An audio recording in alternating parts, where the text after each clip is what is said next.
ধরো ধরো ধরো, তোমার বাচ্চাটাকে ধরো। এই বাচ্চাটাকে নিয়ে তোমার সঙ্গে যে আমার এত মতবিরোধ, এটাও কাউকে বলবে না।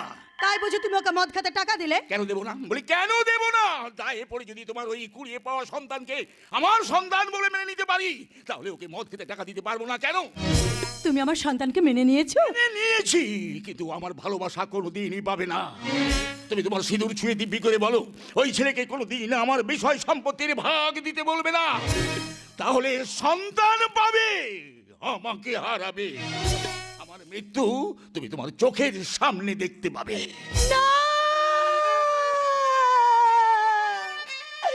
না গো না, ও দিব্যি তুমি দিও না, ও দিব্যি তুমি ফিরিয়ে নাও। আমি আমার শীতে সিঁদুর আমি প্রতিজ্ঞা করছি, একে আমি শুধু আমার সন্তান স্নেহে মানুষ করব, তোমার সম্পত্তির কোনো ভাগ এ পাবে না। আরো শোনো, ওকে কোনোদিন আমার ঘরে আনবে না। না না কর্তা বাবু, গিন্নিমা যখন রাত্রিতে আপনার কাছে থাকবে